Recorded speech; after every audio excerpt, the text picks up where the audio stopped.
Aí pessoal, tudo bem? Bom dia. Então vou gravar aqui um vídeo falando sobre o tema que a gente está estudando nessa semana, né? Seguinte, estamos falando a partir do parágrafo 154, ok? Para quem tem um livro aí, lê. Eu não vou estar lendo aqui, né? Para o vídeo não ficar longo. E eu acho também que é mais aproveitado, né? Quando a gente faz o estudo sem ficar lendo tudo, né? Porque acaba tomando muito tempo e ler. Todo mundo já tem o Tanqueray, né? Eu acho que quem não tem físico aí pode ter o download.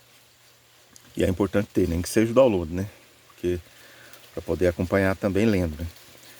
E o parágrafo 154, então, função da Santíssima Virgem, dos santos e anjos na vida cristã. É um tema relativamente fácil, eu acho que para a maioria, e para mim também, que estudo sobre isso já há muitos anos. Então, vai falar logo no início aqui, né, que é inquestionável que há um só Deus e um só mediador necessário, Jesus Cristo. Logo de cara, então, o Tanqueray já começa deixando muito claro, né, que há um só mediador, para que não haja confusão, embora eu acho que para a gente aqui não tem confusão em relação a isso, né? Mas há um só mediador entre Deus e os homens. Isso é comprovado, inclusive, biblicamente, claro. Mas esse mediador do qual nós falamos aqui, como a gente já falou em estudos anteriores, é um mediador de salvação, né? Jesus Cristo é o único mediador de salvação entre nós, entre Deus e os homens. Mediador de salvação é só Jesus Cristo. Agora, mediador de intercessão pode ser eu, pode ser você, né? Para ser assim meio abusado, né? Até a mula de Balaão, ela foi mediadora, né? Que ela falou com Balaão lá, né? Tem isso, né? Os ossos de Eliseu curavam as pessoas, né? Jogaram um morto lá na sepultura de Eliseu, o morto ressuscitou, o que dá também essa validade que a gente dá à questão das relíquias, né? Então, assim, mediação não é bicho de sete cabeças, né? Mediação, fica muito claro, acho que para cada um de nós, que, como a gente já sabe, que mediação é algo assim relativamente simples, né? Qualquer um pode ser mediador. Mesmo o pior dos pecadores, ele pode interceder e alcançar a graça de Deus, né? Desde que ele tenha fé. Então, Maria, os santos e os anjos, então, claro, se qualquer um pode interceder, imagina eles, né? Que estão na igreja triunfante, como a gente falava nos dias anteriores aí, né? Estão na igreja do céu, na igreja celestial, na igreja que triunfou, a igreja que venceu, que a gente vê no livro do Apocalipse ali, né? Principalmente Apocalipse 6, versículo de 9 a 11, quando mostra os santos intercedendo junto a Deus, pedindo justiça sobre a terra, né? Dizendo, até quando, Senhor, o Senhor vai deixar de vingar o nosso sangue, né? Que são os mártires, né? Pedindo justiça. E outra parte do Apocalipse vai mostrar que Deus, ele atendeu as orações deles, né? Então a questão da intercessão dos santos, depois de mortos, é muito clara no livro do Apocalipse. Apocalipse 6, de 9 a 11, você pode ler e conferir. Apocalipse 5, versículo 8, mostra também os santos, dizendo, a palavra vai dizer que as orações dos santos, elas sobem com a fumaça do incenso, elas sobem a Deus. Então nós acreditamos verdadeiramente que existe uma igreja no céu, que é a igreja dos santos e dos anjos, né? Que tem a igreja dos anjos, né? Isso aí é mais do que claro, né? Que os anjos são criaturas espirituais de Deus, que não viveram fisicamente na terra, mas que fazem parte da igreja triunfante também, né? Da igreja celestial. E são intercessores junto a Deus, isso é muito claro na Bíblia. Inclusive pelo próprio meio protestante, aceita que os anjos são intercessores. Embora eles ficam assim meio com o pé atrás e tal, né? Mas para nós é muito claro que existe essa igreja celestial. E quando a alma morre, como diz Hebreus 9, 27, quando a alma morre, logo em seguida vem o julgamento. E se essa alma tem a graça de ir para o céu, ela já vai fazer parte dessa igreja triunfante. E o que ela vai fazer lá, né? Não vai plantar, não vai colher, não vai trabalhar. Ela vai louvar a Deus, adorar a Deus e interceder também pela igreja da terra. Já que a nossa igreja, da qual nós fazemos parte, é a igreja militante, né? Que vem de militar, de luta, de batalha. Nós estamos aí lutando, né? Contra o pecado, contra as forças do mal. Mas nós estamos em comunhão com essa igreja do céu. E até mesmo a igreja do purgatório, que é a igreja padecente, ela pode interceder também, né? Isso é muito claro na doutrina da igreja, que as almas do purgatório, elas não podem interceder por si mesmas, por isso que é necessário, né, dedicar missas, orações, penitências, né, pelas almas do purgatório, mas as almas do purgatório não podem interceder por si mesmas, mas podem interceder por cada um de nós aqui na Terra. Então a igreja da Terra, a igreja militante, a igreja do purgatório, a igreja padecente, a igreja do céu, a igreja triunfante. E essas três igrejas, elas na verdade são uma só, né? Não tem divisão entre elas. A gente é que cria essa divisão, né? Mas tem uma que está no purgatório, tem outra que está no céu, né? São as igrejas dos mortos. Só que não é a igreja dos mortos, né? Essa é uma visão protestante que muitas vezes está inculcada na cabeça da gente. Porque a palavra de Deus vai dizer que Deus não é Deus dos mortos, Deus é Deus dos vivos. Dos vivos. Isso diz com clareza, né? No Evangelho. Jesus fala isso, que Deus não é Deus dos mortos, é Deus dos vivos. Por isso, aqueles que estão no céu estão muito mais vivos do que nós, né? Porque já passaram pela morte e não vão morrer nunca mais. E fazem parte da igreja celestial.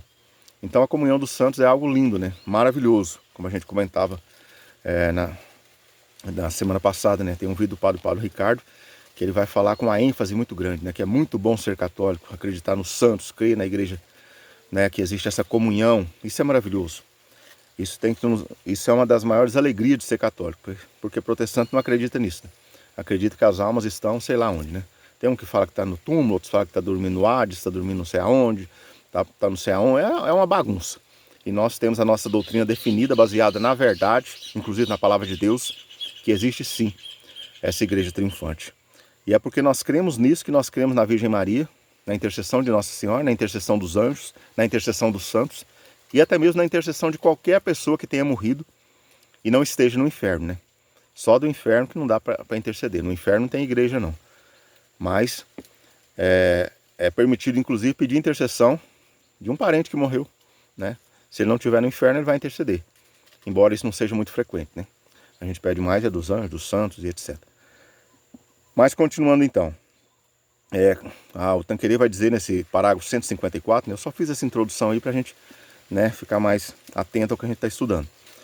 No parágrafo 154, então, vai dizer o seguinte, né? Que quando a gente honra... Quando a gente honra, por exemplo, a Mãe de Deus, os santos, quando a gente pede intercessão da igreja triunfante ou da igreja padecente, a gente está honrando neles o próprio Deus. E quando a gente pede intercessão, a gente está pedindo, na verdade, a gente está criando aquela comunicação e aquele vínculo, não é com o alvo da intercessão, mas é com o próprio Deus, né? Quando você pede oração para alguém, né, na igreja mesmo, né, no mundo, estou passando por uma dificuldade, não estou conseguindo rezar direito, é difícil demais. Aí você pede, não, meu irmão, podia rezar por mim, fazer uma oração por mim, né, intercede por mim, né, tal. Você está esperando que aquela pessoa faça para você aquele milagre que você precisa, ou realize para você aquela graça? Claro que não, né? Você está esperando de Deus. Só que você pede que aquela pessoa te ajude com orações. Então é isso aí, quando a gente pede a intercessão dos santos, quando a gente pede a intercessão de Nossa Senhora, nós estamos honrando o próprio Deus, porque a nossa fé não está neles, a nossa fé não está fixada e parada neles. Nós só estamos pedindo que nos ajudem, mas a nossa fé está em Deus.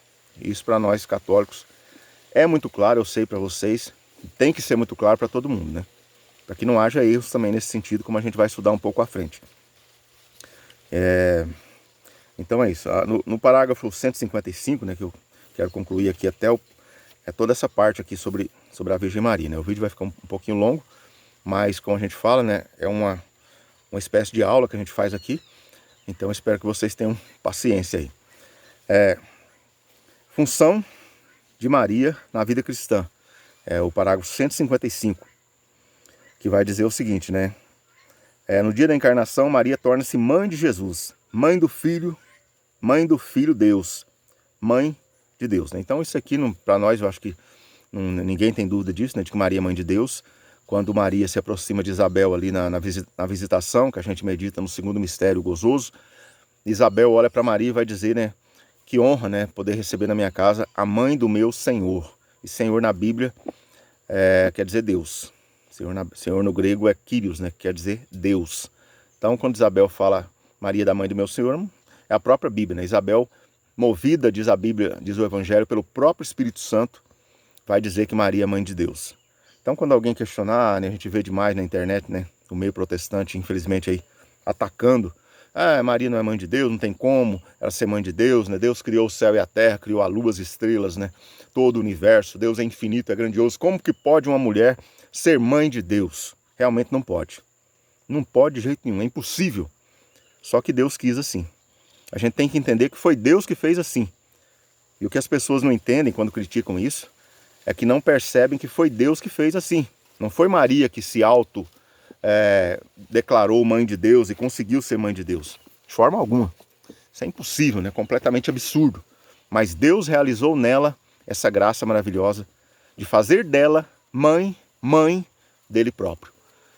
É um mistério maravilhoso, né? Mas muito claro para nós, muito claro para a igreja, confirmado aí, né, com um dogma inclusive, né, que Maria verdadeiramente é o Theotokos, é mãe de Deus, né, mãe de Deus. E para nós não pode ter dúvida, né, inclusive porque a própria palavra tá garantindo isso aí, né. Maria não é mãe somente do corpo físico. Desculpa, eu tô aqui, esse canavial aqui tem formiga. Maria não é mãe somente do corpo físico de Jesus. Ela é mãe do Deus, né? Que quando Jesus nasceu de Maria, não nasceu só um corpo, né? Nasceu o próprio Deus, o próprio Criador do universo, feito homem ali. E Maria tornou-se então mãe de Deus.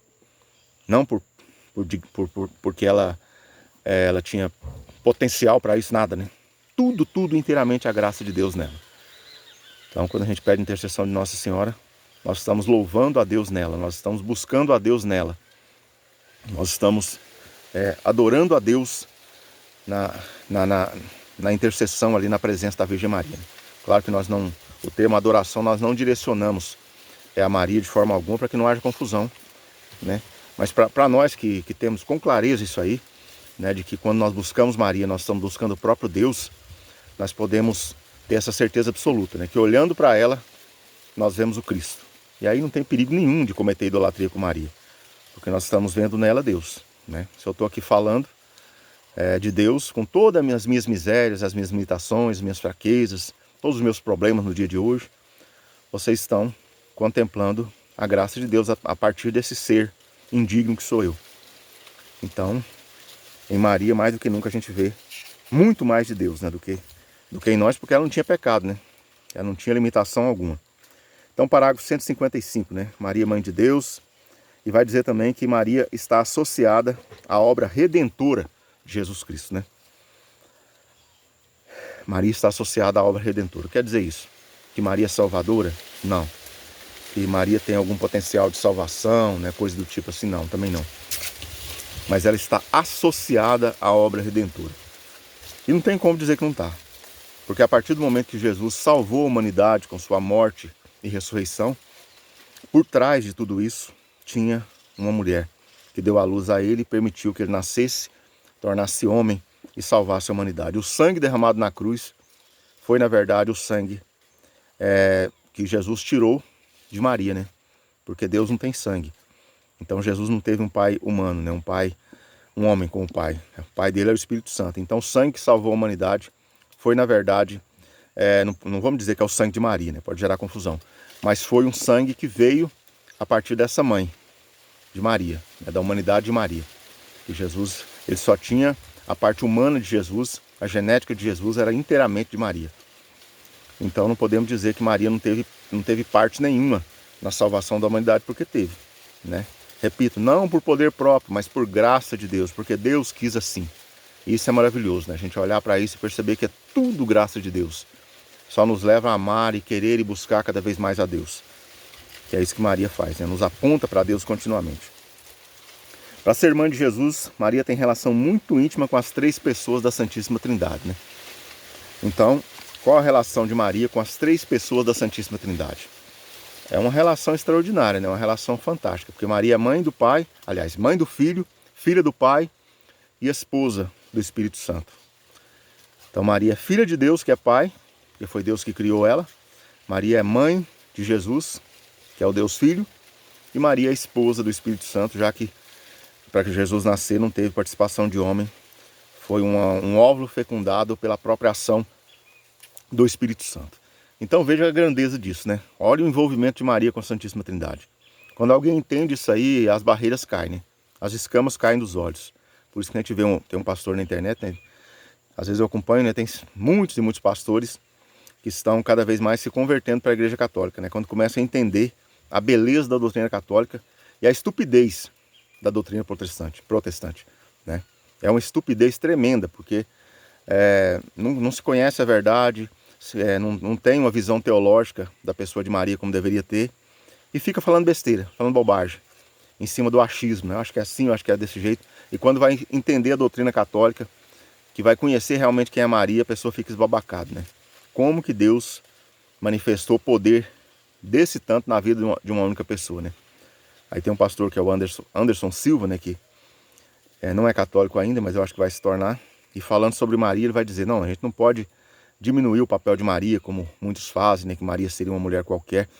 Aí ele fala assim, não, poderíamos igualar Maria com os profetas do Antigo Testamento. Só que é uma heresia, né? Uma bobagem também falar isso. Porque qual profeta do Antigo Testamento que teve a graça de dar a luz ao Salvador? Ninguém. Então não tem para ninguém. Maria é a pessoa mais importante da humanidade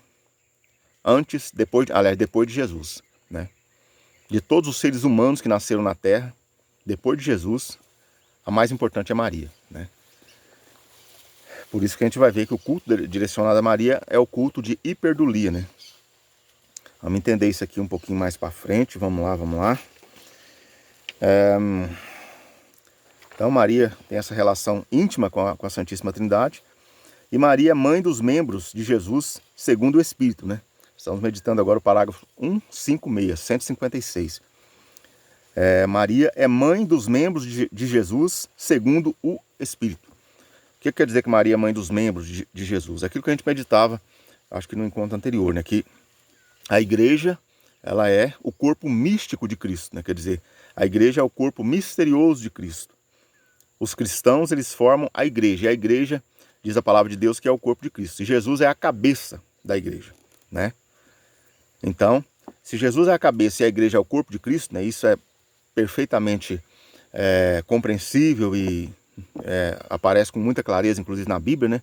A própria comunhão do corpo de Cristo que a gente recebe na missa, ela faz esse entrosamento, vamos dizer assim, né? A gente comunga do mesmo corpo de Cristo e a gente se torna igreja e a gente se transforma ali, então, cada vez mais nesse corpo de Cristo. Então, quando a gente comunga, quando a gente faz parte da igreja, todo batizado, na verdade, né? Ele vem a fazer parte desse corpo de Cristo, corpo místico de Cristo. E Jesus é a cabeça desse corpo. E, obviamente, quando Jesus nasceu de Maria, nasceu a cabeça da igreja, né? Mas aí os teólogos e os santos vão dizer, né? Se nasceu a cabeça, como é que não nasceu o corpo, né?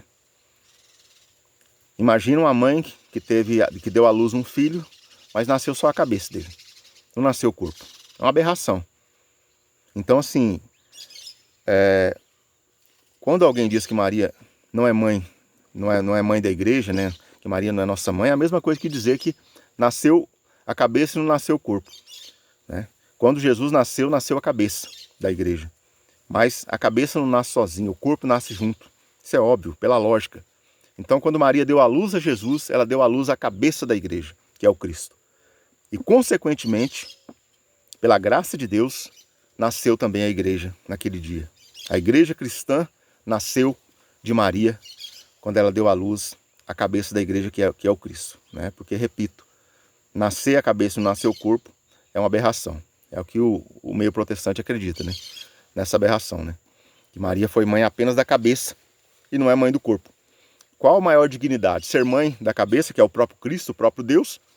Será que isso não é uma dignidade infinitamente maior do que ser mãe do corpo, né? Então, a partir disso, nós podemos ter certeza, né? Se ela foi mãe da cabeça, que é o Cristo, que é Deus, por consequência, ela é mãe do corpo, que somos nós. Que somos todos os cristãos, né? Que fazemos parte desse corpo místico de Cristo. Então, vamos continuar aqui. E a gente vê isso com muita clareza, né? Quando Jesus está na cruz, o professor Felipe Aquino até escreve, né? Com lábios de sangue, morrendo ali na cruz, Jesus, ele se dirige a João, em João capítulo 19, versículo 25, e vai dizer: filho, essa é sua mãe. Mãe, esse é seu filho. Então, assim, você não encontra na Bíblia aquela palavra de Jesus literalmente dizendo: a minha mãe vai ser a mãe de todos os cristãos, mas a gente não precisa disso. Por isso que a igreja tem a tradição, né? Tem aí todos os teólogos, né? Os exegetas, né? Que faz todo esse aprofundamento para interpretar a palavra de Deus, né? E para nós é muito claro, quando Jesus entrega Maria como mãe de João, ali na cruz, João representa toda a humanidade, né? Toda a humanidade. E ele não fala mãe, esse é seu filho, né? Ele vai dizer mulher, esse é filho, essa é sua mãe. Mulher, esse é seu filho, né? E a palavra mulher a gente sabe que está vinculada ao Apocalipse capítulo 1, capítulo 2, eu acho, né? Quando vai dizer que a mulher pisa na cabeça da serpente. Então, esse termo mulher, que aparece também em Apocalipse capítulo 12, né? Deixa claro que Maria, ela é a nova Eva, né? Aquilo que Eva perdeu pelo pecado, Maria conquista agora pela graça de Deus, sendo mãe do próprio Cristo. Vamos para frente, né? Não vai ficar muito comprido. Parágrafo 157, 157. Maria, causa meritória da graça. Então, Maria, causa meritória da graça, já vimos que, em sentido próprio, Jesus é a causa meritória principal de todas as graças que recebemos. Maria, sua colaboradora na obra da santificação, mereceu todas essas mesmas graças, mas apenas secundariamente, ou seja, na dependência. Então, quando a gente diz que Maria é meritória, é a causa meritória da graça, Maria, ela recebeu esse merecimento, vamos dizer assim, né? De uma maneira dependente, completamente dependente de Jesus, mas que ao mesmo tempo não tem como dizer que ela não é meritória. Aquilo que eu falava agora há pouco, né? Se Jesus salvou a humanidade usando o próprio sangue de Maria, o sangue que ele recebeu de Maria, como nós vamos dizer que não tem um mérito dela nessa história toda? Tem, né? Tem. Com todas as fraquezas humanas, limitações próprias dela, embora não teve pecado, né? Mas foi com certeza uma mulher frágil, né? Uma mulher no sentido humano, materialmente falando, né? Fisicamente falando, Maria foi uma mulher como outra qualquer, né? Com fraquezas, com dores, com limitações, com dificuldades no seu jeito de ser, nas suas emoções, com a sua fragilidade própria de mulher. Mas, sem dúvida alguma, ela teve os seus merecimentos, e grandiosos merecimentos. Não por si própria, né? Mas porque Deus deu isso a ela. É só a gente entender que foi Deus que deu, né, gente? Que aí cai por terra todas as escamas dos olhos vão cair por terra. A gente vai entender que foi Deus que fez, Deus quis assim, Deus escolheu assim. E quem somos nós para falar qualquer coisa e dizer que Deus está errado? Eu que não vou falar. Então ela tem seu merecimento também aí na salvação da humanidade. Não que ela tenha um potencial de salvadora, nada disso. Mas tem mérito, porque é a mãe do Salvador, né? Se eu estou aqui falando com vocês não estão nem lembrando que eu tenho mãe, né? Talvez você não está nem lembrando que eu tenho mãe, mas eu tenho, né? Tá ali, ó, uma senhora de 85 anos, com sinais de demência, fragilizada, que não teria possibilidade alguma de estar aqui falando com vocês o que eu estou dizendo. Mas eu estou falando, e se eu estou falando, é porque eu nasci daquela velhinha que estava ali. Então ela também tem mérito no que eu estou dizendo. Eu não posso dizer, eu estou falando aqui e minha mãe não tem nada a ver com isso. Tem tudo a ver. Eu nasci dela, ela me educou, né? Se não fosse por ela, não estaria aqui falando com vocês. Deus usou dela para que eu existisse. Então, eu acho que aí fica muito claro, né? Parágrafo 158. 158. A gente vai perceber aqui, né, no resumo, aquela profecia que foi lançada sobre a pessoa de Maria, né? Em Lucas 2:35, quando vai dizer: uma espada de dor transpassará a sua alma. Então Maria, ela sofreu as dores do Calvário. Quando ela viu Jesus sendo crucificado, aquela espada de dor transpassou a alma de Maria. Não foi só Jesus que sofreu na cruz, né? Ela também sofreu na alma pela salvação da humanidade, né?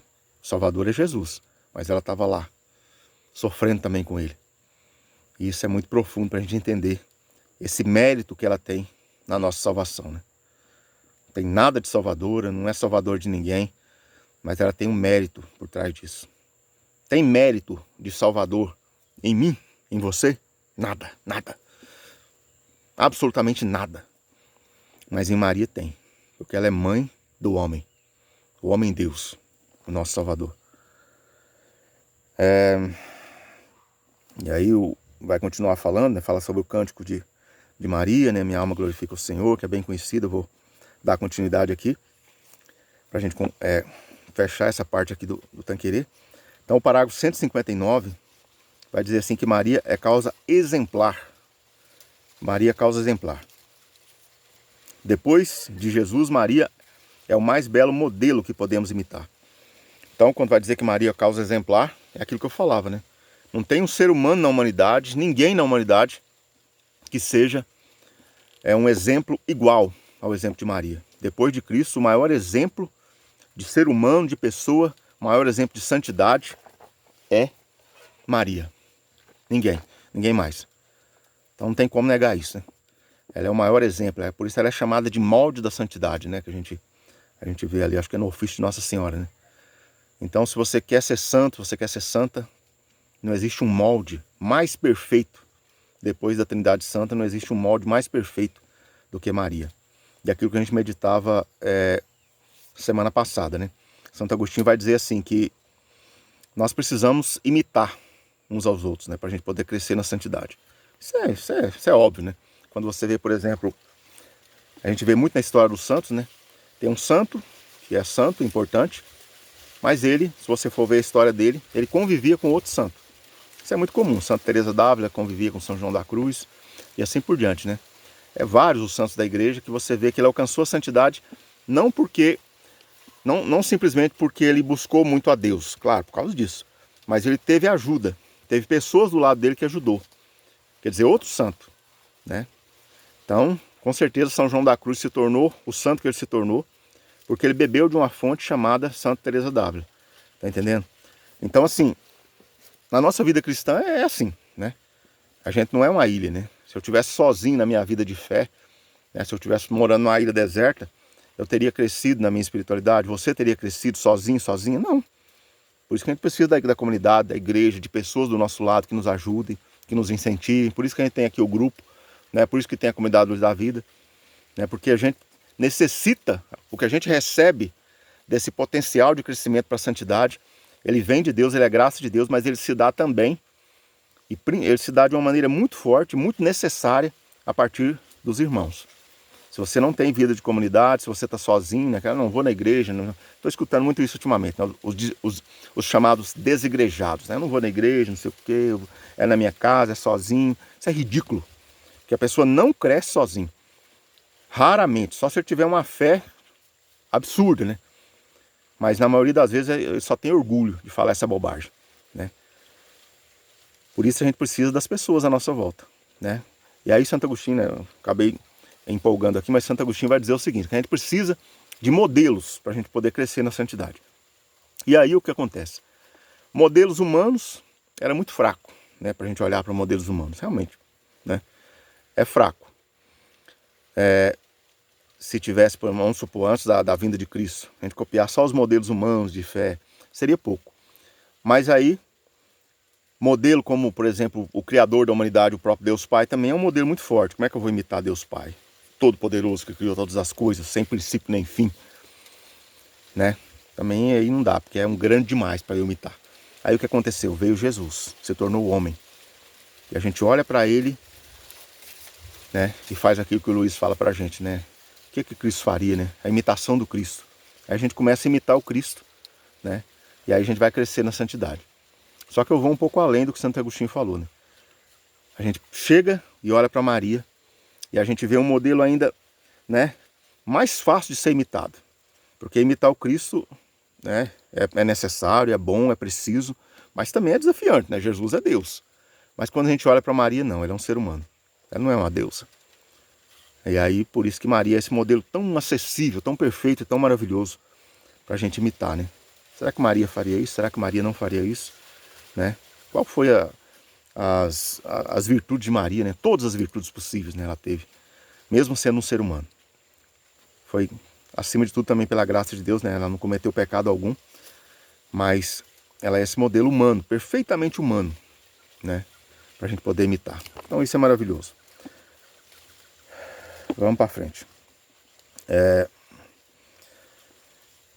Então, como eu disse, então queria também ainda vai falar nesse parágrafo 159, né? Uma coisa que muita gente às vezes não medita, né? Sofrimento de Maria, depois que Jesus morreu, ressuscitou e subiu para o céu. José já tinha morrido e Maria ficou, a gente não sabe quantos anos, né? Pode ser 10, 15, 20, mas Maria ela ficou sem ninguém da família dela. José já tinha morrido, ela ficou com João, né? Claro. Mas o filho amado que ela tinha, o filho Deus, ele deixou ela para trás. Interessante meditar isso, né? Acho que eu mesmo nunca tinha meditado isso. Então, querer vai falar isso aqui, parágrafo 159. Maria ficou. Jesus subiu ao céu na ascensão e ela ficou. Para que ela ficou? Ela ficou para poder dar o impulso necessário para a igreja nascente, né? Para a igreja que começou ali em Pentecostes. Quando a gente lê Atos capítulo 2, que está escrito, Maria, estavam reunidos com Maria no cenáculo, né? Todos já viram isso aí, né? Lá estava ela, dando aquela força para que a igreja nascente pudesse crescer. Porque a igreja precisava, né? Aquele pontapé inicial ali foi difícil, né? E lá estava Maria. A gente não sabe se ela viveu... Quando Jesus morreu, ela teria mais ou menos 33 com 15, 16. Ela teria mais ou menos 48, 49 anos. Provavelmente ela deve ter morrido 10, 15 anos, ou 20, né? Depois que Jesus morreu. Na época talvez não se vivia tanto quanto hoje, né? Mas ela ficou muitos anos sem o seu filho, dando aquela força para a igreja. Então, hoje, no céu, mais do que nunca, ela é nossa intercessora, com certeza, né? E aí, o parágrafo 159 ainda vai falar, né? Sobre a importância da fé de Maria, a humildade de Maria, o recolhimento interior de Maria, né? Que também é muito interessante, né? Vocês podem depois estar lendo, aqui está muito claro, né? Que Maria, ela tinha aquele recolhimento em Deus, né? Ela meditava tudo em seu coração, como mostra Lucas, capítulo 2, versículo 19. Maria, ela tinha aquela humildade profunda, né? Tanto que ela vai dizer, eis aqui a escrava do Senhor. Imagina, ela poderia dizer, não, eis aqui eu, né? Vou ser a mãe de Deus, eu aceito. Claro que não, né? Ela se curva diante do anjo e diz, eis aqui a escrava do Senhor. Faça-se em mim, segundo tua palavra. Maravilhoso. Quase chorei agora. Quase chorei. Aí tudo bem. E a fé de Maria, né? Claro. Imagina. Aceitar ser a mãe de Deus, que loucura é essa? E aceitou na hora. Tudo isso é graça, né, gente? Já estamos aí com 32 minutos. E vamos embora pra frente, né? Tá um calor aqui, viu, gente? Isso aqui é um canavial que eu tenho aqui, né? Vocês estão vendo aí, né?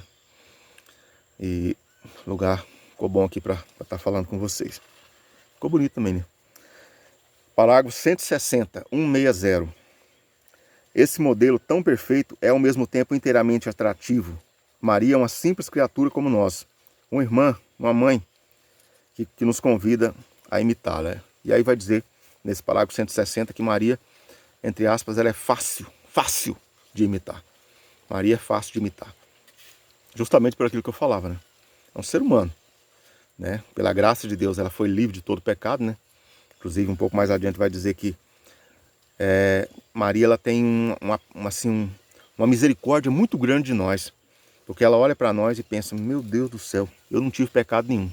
Deus me fez pura sem pecado nenhum. E olha esse povo pecador. Olha esse povo desgraçado no pecado, né?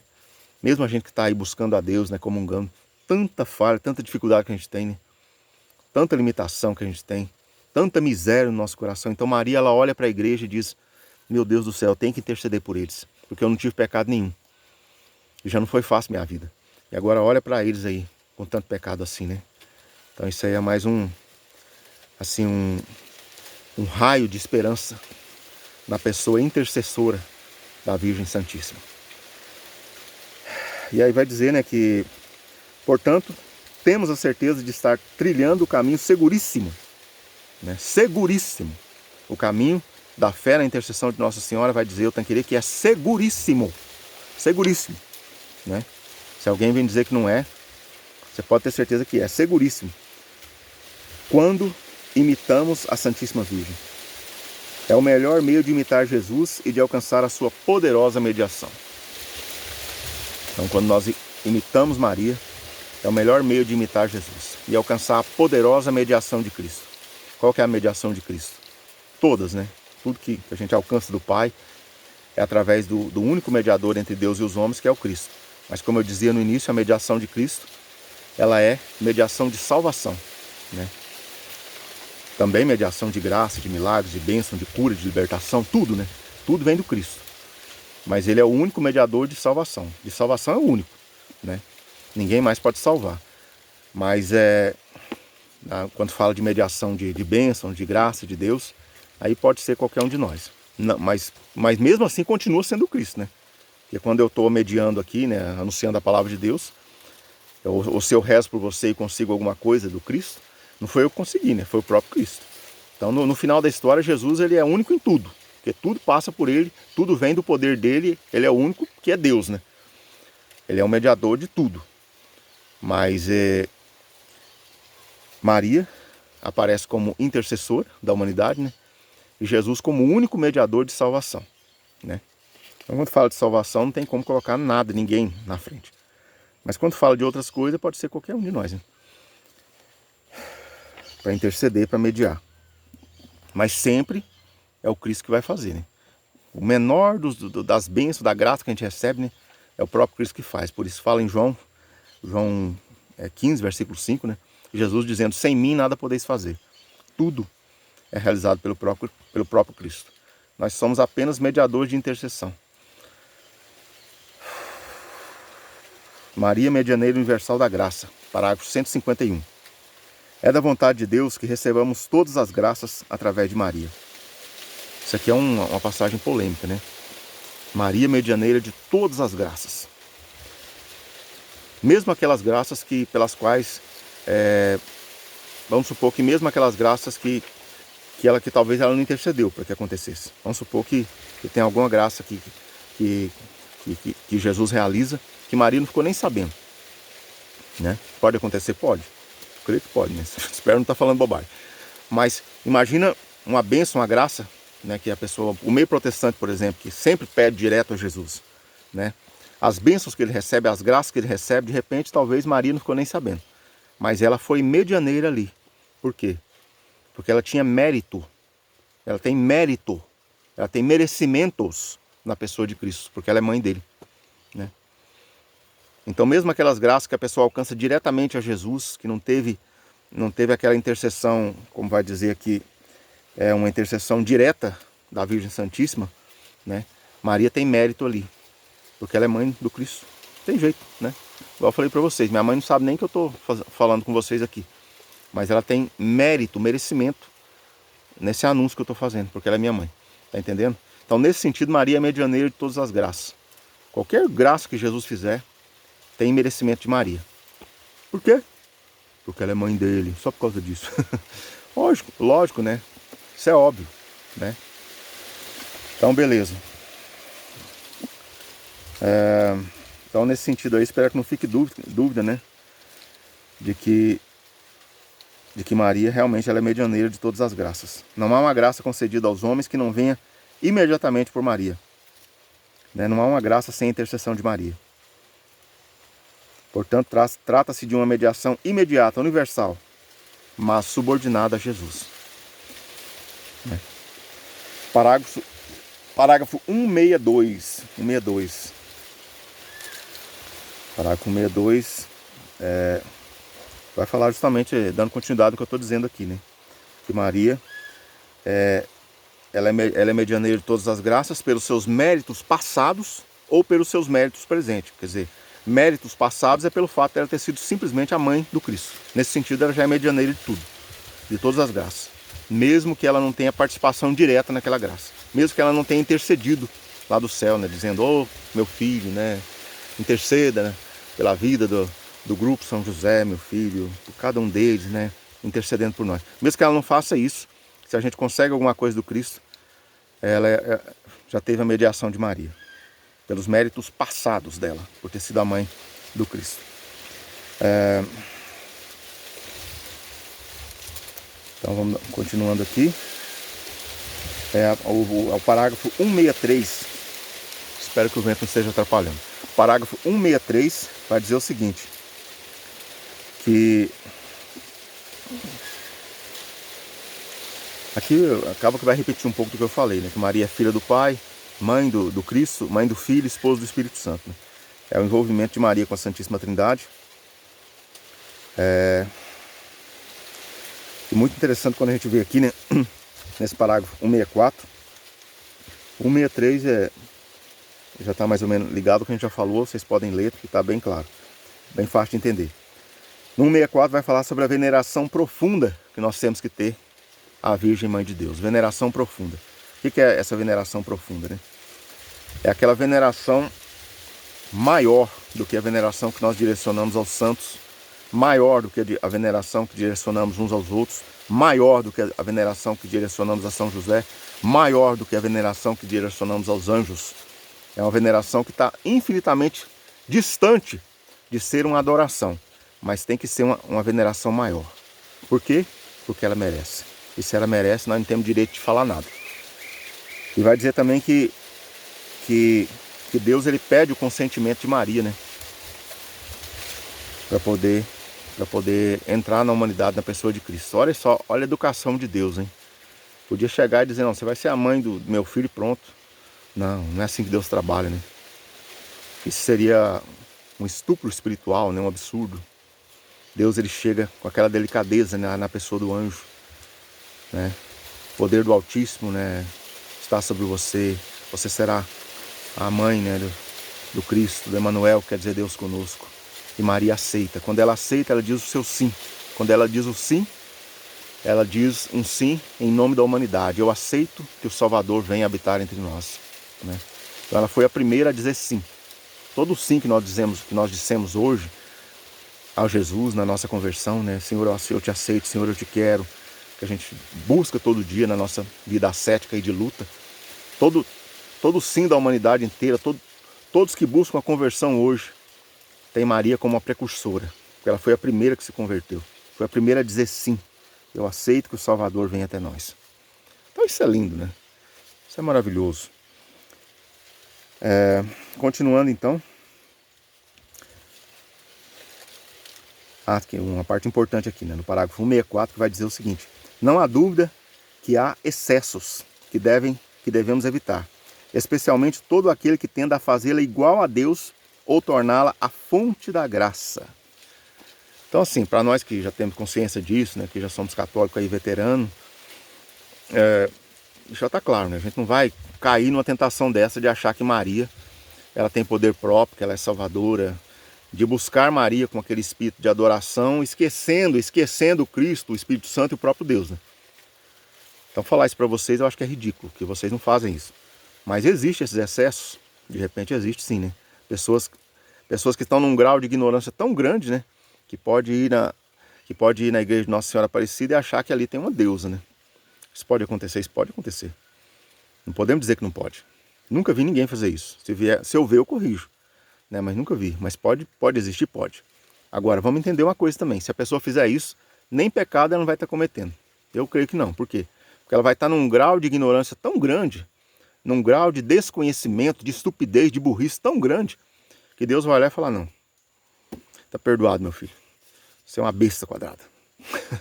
Né? Então, para a pessoa fazer isso, ela tem que estar num grau de estupidez muito grande, porque Maria é intercessora, né?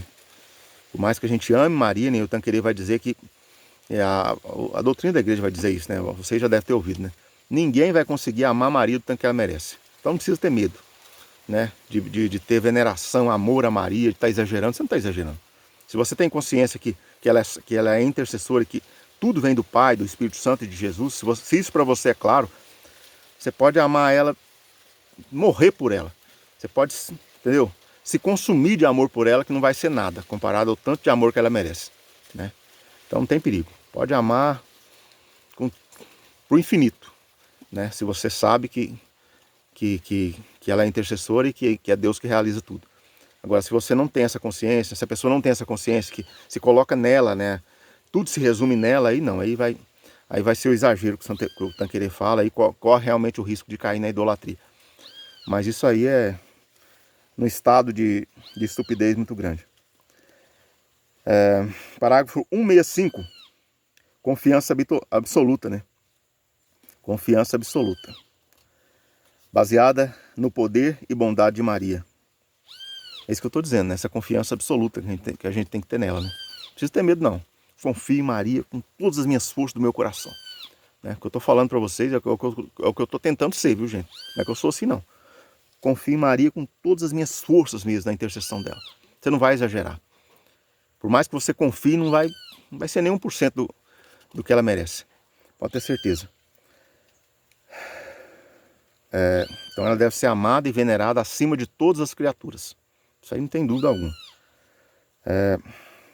Parágrafo 165, viu? 165.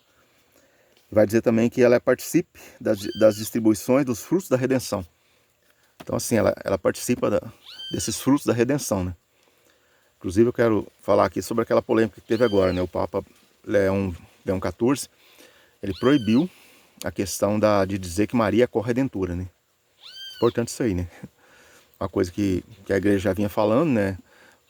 Mas não era dogma, mas que está muito difundido na igreja, Maria como corredentora. Só que ele disse que a gente não deve usar esse termo. Porque, vamos analisar o seguinte, né? O que eu estou dizendo aqui, o estudo do Tanqueray, né, deixa claro que Maria ela tem participação na redenção, como merecimento por ser mãe do Redentor. Mas realmente corredentora, vamos dizer assim, uma vice-redentora, né? Ela não é, realmente não é. Porque é um termo muito perigoso, né, que pode levar as pessoas a achar que ela é tipo uma salvadora menor, né? Então o Papa corrigiu, ou na minha opinião corrigiu muito bem isso aí, né? Então a gente tem que evitar isso aí, porque o Papa já corrigiu e realmente ele viu porque tem um perigo aí, né? As pessoas começam a idolatrar Maria. Então ela não é corredentora. Por exemplo, existe o presidente e o vice-presidente. O vice-presidente é um presidente menor, mas é um presidente também. Por quê? Porque se o presidente morrer, o vice toma o lugar dele. Então, no caso de Jesus, não precisa de corredentor, porque Jesus não morre. Jesus é Deus, Jesus é eterno. Então, assim, o lugar dele não vai sobrar para ninguém. Então, não precisa de um vice, vamos dizer assim, né? Embora có e vice, não sei se é a mesma coisa, mas não precisa de um vice, de um corredentor, porque Jesus, ele é eternamente o Redentor, né? E Maria, ela tem merecimentos na redenção, mas corredentora ela não é, tá? Só para deixar claro, né?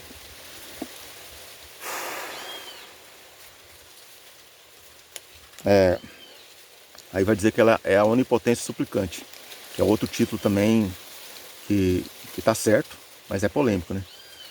Onipotência suplicante, que Maria ela pode qualquer coisa a partir das súplicas. Por que pode qualquer coisa? Porque pode, né? Porque a intercessão dela é infinita, né? Pegando pesado aqui, se Maria pedisse a Jesus, por exemplo, Senhor, construa um planeta, né? Outro planeta, Terra. Se fosse da vontade de Deus, né? Jesus poderia construir pela intercessão dela. Porque ela realmente, a intercessão dela é onipotente. Porque ela intercede diretamente ao Filho, que é Deus. Simples assim, né? Mas, claro, né? Não tem poder próprio. E se não for da vontade de Deus também, ela não vai nem pedir. Porque ela não é boba. Nós é que somos bobos de ficar pedindo coisa que não é da vontade de Deus. Maria não pede, não. Pode ter certeza que não pede, né? Então, se não é da vontade de Deus, ela não vai pedir. Então, ela é a onipotente suplicante, mas dentro daquilo que for da vontade de Deus, né? Que for permitido por Deus. Nesse sentido, ela é a onipotência suplicante. Quer dizer, a súplica dela não tem limite. Tão grandiosa que é. Ainda no parágrafo 165, aqui no número 1, vai dizer que Maria, cuja função não é ocupar-se com a justiça. Maria, ela não se ocupa com a justiça. Uma coisa que talvez eu mesmo não tinha dado atenção para isso. Maria, ela não se ocupa com a justiça, né, com julgar ninguém. Isso é papel de Jesus, que é o Salvador, né? Deus é que é o juiz, né? O juiz que vai julgar os vivos e os mortos, como a gente reza no Creio em Deus Pai. Maria não trabalha nisso.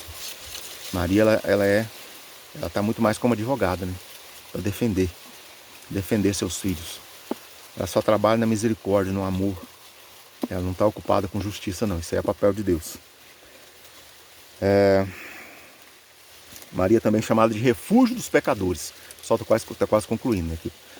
Eu estou falando aqui, já estou ficando meio cansado, então espero que vocês não estejam cansando, né? Eu acho que não, porque o estudo aqui está maravilhoso, né? Não porque sou eu que estou falando, mas é porque estamos falando em cima desse livro fantástico que é o Tanqueray. Maria é chamada de refúgio dos pecadores. refúgio dos pecadores. E aí cai naquilo que eu falava anteriormente. Por que ela é refúgio dos pecadores? Porque ela não teve pecado. Então ela é esse refúgio perfeito, limpo, maravilhoso. Ela é essa casa perfeita e maravilhosa, esse molde da santidade, onde os pecadores se refugiam e onde ela abraça com sua intercessão e com sua misericórdia perfeita, porque ela vai olhar e dizer: eu não tive pecado e esse povo é pecador. Então a misericórdia dela nesse sentido é grandiosa, né? Para terminar então aqui, né, estamos na penúltima página aqui. Vai dizer também que Maria, no parágrafo, ainda no parágrafo 165, estou resumindo ele aqui, para a gente concluir, vai dizer que Maria é mãe do perpétuo socorro. Nesse sentido de Maria ser refúgio dos pecadores, ela é também mãe do perpétuo socorro. Perpétuo socorro, quer dizer, ela é um socorro constante, perpétuo. Socorro pela vida inteira, né? Perpétuo quer dizer a vida toda. Então, na nossa vida toda, Maria vai ser esse socorro perpétuo, para a gente buscar ela na intercessão sempre, né? E assim, cada título de Maria fala de uma grandeza que ela tem para nos oferecer, né? São aí, acho que mais de 150 títulos, né? Nomes diferentes direcionados a Maria, né? Nossa Senhora de Fátima, Nossa Senhora de Lourdes, Nossa Senhora Aparecida, Nossa Senhora de Guadalupe e por aí vai, né? Como canta o Roberto Carlos numa música muito bonita, todas as Nossas Senhoras é a mesma Mãe de Deus. Parágrafo 166. O amor filial de Maria por cada um de nós. Esse mesmo amor que tinha por Jesus tem também por nós, que somos membros vivos do seu divino Filho, seu prolongamento e complemento. Aquilo que eu já falava antes, né? O mesmo amor que Maria teve por Jesus como cabeça da igreja, é o mesmo amor que ela tem por nós como membros dessa igreja, como corpo de Cristo, né? Então, se Maria amou Jesus, seu Filho, cabeça da igreja, com aquele amor profundo, grandioso, da mesma forma ela ama o corpo de Cristo, que é a igreja, né? Assim como ela amou o Filho como cabeça, ela ama a igreja como corpo. Perfeito, né? Maravilhoso. Vamos lá. Parágrafo 167. Sendo Maria a mais amável, mais amante das mães, deve ser também a mais amada. Deve ser também a mais amada, claro, né? Se ela é aquela que é a criatura mais importante depois de Cristo, então não tem dúvida, né? Ela tem que ser a mais amada de todas as criaturas depois de Deus, na nossa vida espiritual, né? Então quando a gente vê aí, às vezes a gente vai ver esses vídeos, pessoal, eu acabo tendo que falar do meio protestante, pessoal, não é porque eu tenho problemas com protestante, não é porque é triste, né, você ver o que eles fazem, né? Aí eles vão fazer aqueles vídeos falando sobre as mulheres da Bíblia, aí fala, né, engrandecendo as virtudes de Sara, engrandecendo as virtudes de, sei lá, de outras mulheres, como Esther, por exemplo, engrandecendo às vezes até as virtudes de, sei lá, Maria Madalena, e não fala sobre Maria, mãe de Cristo. Gente, isso é ridículo, né? Como que vai engrandecer as virtudes das mulheres da Bíblia e não falar de Maria, meu Deus do céu? Só porque, para não gerar burburinhos, né? Conversinha dentro da igreja. Então, assim, a gente tem que admirar esse povo, né? Porque eles estão buscando a Deus, têm fé. Mas quando se trata da pessoa de Nossa Senhora, eles fazem papéis ridículos, né? Digno de pena. Mas vamos lá. Falar dos outros não, né? Se o amor devido a Maria, quando a gente ama Maria, nós estamos amando a Deus. Isso aí não tem dúvida alguma, né? Porque tudo que ela tem é Deus nela, né? Tudo que ela tem é Deus nela. Daí o Tanqueray vai falar ainda, né? Pra a gente ter um amor a Maria, que é um amor de complacência. O que é um amor de complacência? Um amor de alegria. Aquela palavra ali que, quando Jesus estava sendo batizado, ouviu a voz de Deus do céu dizendo: esse é meu filho amado, em quem me comprazo. Quer dizer, em quem me alegro, em quem tenho prazer. Então o nosso amor a Maria tem que ser um amor de complacência. Nós temos que ter esse prazer de amar Maria. Tem que ser um amor de alegria, de louvor a Deus, né? E aí continua dizendo que esse amor tem que ser também um amor de complacência, um amor de benevolência. O que é o amor de benevolência? Se eu amo Maria, eu tenho que fazer algum bem a ela. Tem que falar dela, tem que rezar o terço, tem que falar de Maria para os outros, tem que evangelizar com o nome de Maria. Então, aí a gente demonstra esse amor de bem, né? De benevolência a ela, de reconhecimento dela, né? Consagrar, usar camiseta com a imagem de Maria, escapulário, o que for possível, né? Nisso se vai dar o amor de benevolência. Falar de Maria. É um amor filial, né? A gente ter Maria como mãe, isso aí fica muito claro, né? Ter Maria como aquela... Amar Maria como a gente ama a nossa mãe, né? Como que é profundo o amor entre a mãe e o filho, né? Principalmente entre a mãe e o filho, mas também entre o filho e a mãe. Então, amar Maria como verdadeiramente como mãe. Um amor de conformidade. O que é conformidade? É conformar, né? Adaptar. Pegar o molde daquela pessoa, né? Pegar a forma daquela pessoa. Então, no caso aí, é imitar Maria, né? Como molde da santidade. Estamos nos minutos finais aí, viu? Vai dar praticamente 1 hora, mas estamos terminando aqui. Agora o parágrafo, o penúltimo parágrafo é o parágrafo 168, que vai dizer que Maria é o modelo perfeito, que nós devemos fazer tudo com Maria, isto é, considerando-a como modelo e colaboradora, perguntando-nos sempre o que Maria faria se estivesse no meu lugar. É aquilo que eu já falava, né? Em Maria, ou seja, submissos a ela, aderindo ao seu modo de ver e às suas intenções, realizando as nossas ações como ela, isto é, para glorificar a Deus. Minha alma glorifica o Senhor. Um trecho aqui do Magnífico. Parágrafo 169, último parágrafo. Com essas disposições interiores é que devemos recitar em honra a nossa mãe, a Ave Maria. Aí esse parágrafo final aqui, dessa parte, aqui a gente está terminando aqui esse trecho do Tanqueray falando sobre Nossa Senhora, intercessão e tal. A outra parte aqui vai ficar para as nossas próximas aulas aí com a Guilhermina, que vai falar sobre o ato de consagração total a Maria. Mas aqui nesse último parágrafo, o padre Tanqueray vai falar para a gente da importância da gente estar disposto a amar Maria através das Ave Marias, né? Claro, Ave Maria, que todo mundo reza, e também através do ângelo, né? 6 horas da tarde, o anjo do Senhor anunciou a Maria, ela concebeu do Espírito Santo. Ave Maria, cheia de graça, né? E o Verbo se fez carne e habitou entre nós. Bonito, né? Então, falando sobre a importância de recitar o ângelo, né? Quem dera se todo mundo tiver a graça de todo dia, 6 horas da tarde, né? Põe o celular para despertar aí, né? Para o que estiver fazendo, faz a oração do ângelo. Vai ser, isso é lindo, né? Diante de Maria. É uma oração maravilhosa, né? Que, muito profundamente bíblica também, né? Tinha um programa no rádio, né? Uns anos atrás que a gente fazia. Então aprendi a fazer, mas é até uma ideia, né? Colocar o celular para despertar. Ato de consagração a Maria, né? Que é importante também. Ser consagrado a Nossa Senhora. Pelo método de São Luís Maria Grignon de Montfort. Que é muito bom. É o Santo Rosário, que todo mundo acho que se não reza todo dia, está buscando rezar, né? E o pequeno ofício da Santíssima Virgem. Queria pesquisar para falar com clareza o que é o pequeno ofício da Santíssima Virgem. Acho que é o ofício, né? Aquele que reza cantado, né? Se não for, vocês me desculpem aí. Mas, enfim. Em tudo que foi dito, espero que tenha ficado claro, né? Terminar aí antes de concluir 1 hora aqui. Agradeço a todos vocês pela graça de estar acompanhando aqui o estudo. Foi muito bom, primeiramente é bom para mim. Então tenho que agradecer não só você estar acompanhando, mas também a graça de Deus, né? Louvar a Deus pela graça de poder estar aprendendo mais, né? Que quando a gente ensina, a gente aprende. Aliás, Luiz Antônio fala que a gente só realmente aprende quando a gente ensina, né? Então, se não ficou muito claro para vocês, tenta ensinar alguém, né? Desse trecho aqui, ó, ensina seu filho, ensina alguém da sua família aí. Eu falo, vou te ensinar um pouco sobre Nossa Senhora aqui. Dá uma aulinha aí para alguém aí.